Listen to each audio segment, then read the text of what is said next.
सूरज और चंदन दोनों काफी अच्छे दोस्त थे। दोनों दिन भर अपने अपने खेत पर काम करते और शाम को घर लौटते। एक दिन, ये लो भैया, अब ठीक है, ये लो, तुम भी लो। चंदन, मुझे एक बात समझ में नहीं आती। जब भी तुझे फसल के पैसे मिलते हैं तो कुछ पैसे ये मंदिर के बाहर बैठे भिखारियों में क्यों बांटने आ जाता है रे? अरे इन लोगों की तो आदत है मांगने की, मैं तो 1 रुपया इन्हें ना दूं। सूरज, मुझे पता है मैं खुद इतना अमीर नहीं कि इन लोगों के लिए ज्यादा कुछ कर सकूं, पर 20-30 रुपए भी यदि मैं इन्हें अपनी कमाई में से दे देता हूं तो मुझे बहुत सुकून मिलता है रे। और शास्त्रों में भी कहा गया है कि अपनी कमाई का कुछ हिस्सा दान करने से घर में बरकत रहती है। जिस दिन कभी भगवान ने चाहा कि मेरी कमाई ज्यादा होगी तो मैं ज्यादा दान करूंगा। तू नहीं मानेगा, चल अब घर चलें, बहुत देर हो गई है और जोरों की भूख भी लगाई है। सूरज और चंदन दोनों अपने अपने घर चले जाते हैं। चंदन अपनी पत्नी रमा से कहता है, रमा, बस मेरा मन है इस बार दिवाली से पहले फसल की अच्छी बिक्री हो जाए तो त्योहार पर कुछ पैसे तो आ ही जाएंगे। आप चिंता मत करो, आप इतनी मेहनत करते हो तो उसका फल आपको जरूर मिलेगा। बापू, मुझे इस बार दिवाली पर बड़ी वाली फुलझड़ी दिलाओगे ना? बापू, मुझे भी बहुत सारे पटाखे लेने हैं। मेरे दोस्त संजू ने भी बहुत सारे पटाखे खरीदे हैं, रॉकेट, फिरकी, फुलझड़ी, बम, सब कुछ। हाँ हाँ मेरे बच्चों, मैं तुम्हें सब कुछ खरीदूंगा, नए कपड़े, मिठाई, बम, पटाखे, सब कुछ। इस तरह चंदन अपने बच्चों के साथ हंसी खुशी बातें कर रहा था। एक दिन, क्या हुआ चंदन, तू इतना मुंह लटकाए क्यों आ रहा है? पता नहीं सूरज, इस बार जो फसल उगाई थी उसके दाम बहुत गिर गए हैं रे। कैसे होगा सब कुछ इस बार? अगर सारी फसल बर्बाद हो जाएगी तो। मैं तुझसे कह रहा था कि तू वो फसल मत उगा, वो नहीं बिकेगी, पर तूने मेरी नहीं मानी। अब देख मेरी कितनी अच्छी बिक्री होगी। 4 दिन बाद दिवाली है, मेरी तो दिवाली आराम से बीतेगी। बेटा, मेरे घर में खाने को कुछ भी नहीं है। मेरा बेटा बीमार है, कुछ मदद कर दो ताकि अपने बेटे के लिए कुछ खाने का खरीद कर ले जा सकूं। अरे हट बुढ़िया सामने से, पता नहीं त्योहार आते नहीं ये लोग मांगना शुरू कर देते हैं। मैं तो 1 रुपया तुम भिखारियों को ना दूं। कोई बात नहीं बेटा, रहने दो, मैं कहीं और से मदद मांग लूंगी।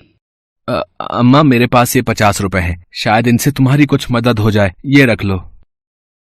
जीते रहो बेटा, माँ लक्ष्मी की कृपा तुम पर सदैव बनी रहे। तुम्हारा बहुत बहुत शुक्रिया बेटा। अब मैं इन रुपयों से अपने बच्चे को भोजन खरीद कर खिला सकती हूँ। बेटा, तुमने दिवाली के दिनों में मेरी सहायता की है, इसलिए मैं भी बदले में तुम्हें कुछ देना चाहती हूँ। ये कुछ गेहूं के दाने अपने खेतों में माँ लक्ष्मी का नाम लेकर फैला देना। माँ लक्ष्मी का आशीर्वाद तुम पर बना रहेगा बेटा। अरे ओ, तुझे इतना दानवीर कर्ण बनने का शौक क्यों है रे? है तेरी फसल नहीं बिकी, आगे 4 दिन बाद दिवाली है, तेरे खुद के पास खाने को पैसे नहीं है और तू भिखारियों को रुपए बांट रहा है। ज्यादा फालतू उड़ाने का शौक है तुझे, और बदले में मिला क्या? 4 गेहूं के दाने। सूरज, मेरी जेब में रुपए ना होते तो शायद मैं भी नहीं दे पाता, पर इस वक्त एक बूढ़ी अम्मा को पैसों की जरूरत थी और मेरी जेब में 50 रुपए रखे थे, इसलिए मैंने दे दिए। चंदन वो गेहूं के दाने अपनी जेब में रख लेता है और दोनों घर वापस आ जाते हैं। उधर वो बुढ़िया अपने असली रूप में आ जाती है। देवी लक्ष्मी, दिवाली के समीप आने पर पृथ्वी लोक में आपके स्वागत की तैयारियां शुरू हो गई हैं। स्वामी, दिवाली पूजन के दिनों में मेरे सच्चे भक्त अनन्य बार मेरा नाम पुकारते हैं और गरीब बेसहारा लोगों के बारे में जिनके भी मन में दयालुता होती है, उन भक्तों के भंडार भरना मेरा कर्तव्य बन जाता है। दिवाली उत्सव के दिनों में भक्त अपनी भक्ति का प्रमाण देते हैं और मैं अपने भगवान होने का, इसलिए भक्तों की परीक्षा लेना भी मेरा कर्तव्य बन जाता है।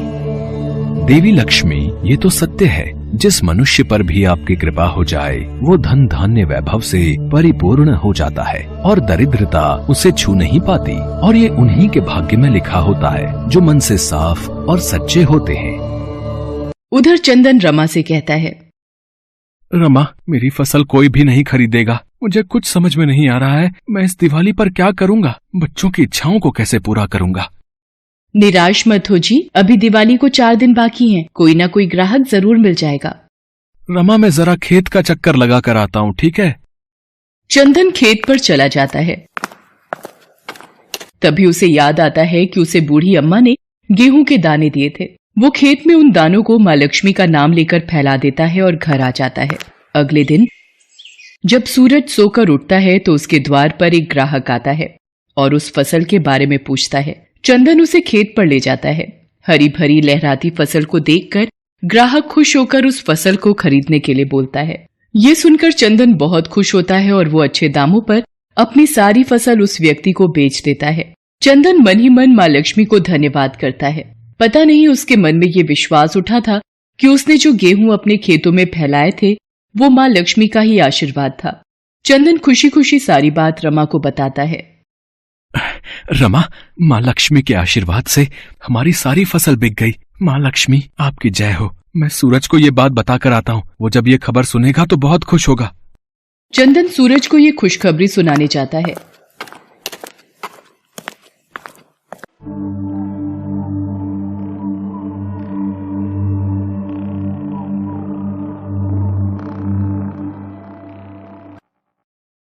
अरे सूरज, क्या हुआ? उदास क्यों बैठा है? चंदन, मैंने अपनी जिस फसल का सौदा किया था उसमें कीड़ा लग गया रे। इस कारण ग्राहक ने वो फसल वापस कर दी। मेरा हजारों का नुकसान हो गया। समझ में नहीं आ रहा ये कीड़ा कैसे लग गया। कोई बात नहीं सूरज, तू इतनी चिंता मत कर, मैं तेरे साथ हूँ। तुझे कोई भी परेशानी हो या रुपयों की जरूरत हो तो मुझे बता देना, और दिवाली का त्योहार हम दोनों परिवार एक साथ मनाएंगे। तू परेशान मत हो। चंदन सूरज को बताता है कि उसकी सारी फसल अच्छे दामों में बिक गई है।